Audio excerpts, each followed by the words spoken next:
C'est une nouvelle qui a l'air d'une très bonne nouvelle. D'après une étude publiée en février 2019 par la NASA, notre planète est de plus en plus verte. La Terre a gagné 5% de couverture végétale ces 20 dernières années. L'équivalent de la surface de la forêt amazonienne, c'est quand même pas rien. Ce type d'info est souvent relayé par les médias et sur des sites conservateurs américains, mais aussi par des climato-sceptiques.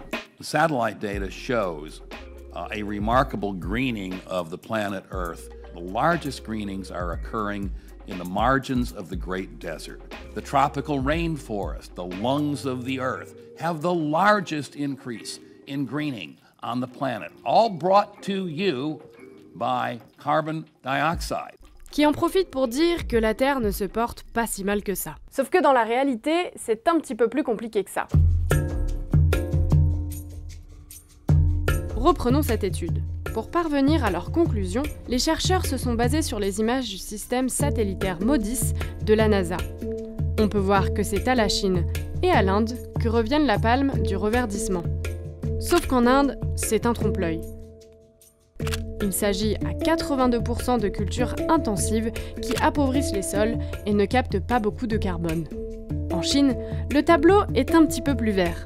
42% de ces nouveaux terrains sont dus à un vrai reboisement, qui consiste à replanter des arbres pour conserver et étendre les forêts.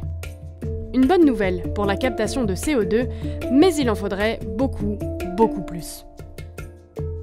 D'après 2 chercheurs, il faudrait 1200 milliards d'arbres en plus pour sauver la Terre sur les 3000 milliards qui restent aujourd'hui. Mais seulement voilà, replanter des forêts en Chine permet peut-être de capter un petit peu du CO2 que nous émettons, mais ça ne permet pas de restaurer la biodiversité perdue sur le reste du globe.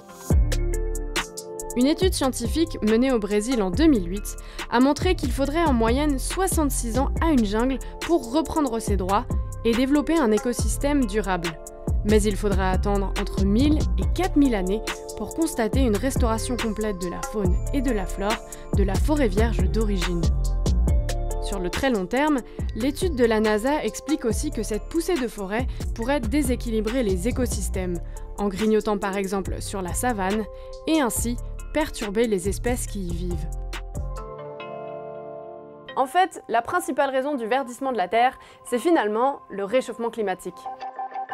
D'après cette étude, la hausse moyenne des températures sur le globe donne naissance à des espaces de verdure, en grande partie dans le nord de la planète, à des latitudes élevées.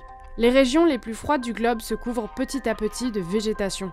On trouve des prairies là où il y avait de la neige il y a 30 ans. Une fois de plus, cela comporte des risques pour les espèces animales dépendant d'habitats enneigés, comme les ours polaires. Dans une étude publiée en 2016, la NASA estimait que ces nouveaux paysages verts ressemblent à ceux que l'on pouvait trouver en 1982, 400 à 750 km plus au sud. Le nord devient plus vert, car les plantes y profitent d'un climat plus doux et d'une concentration plus élevée en dioxyde de carbone, grâce auquel elles se développent. La NASA estime que 70% du verdissement actuel de la planète est dû à la hausse des températures et au niveau de CO2. Et ça, c'est pas vraiment une bonne nouvelle.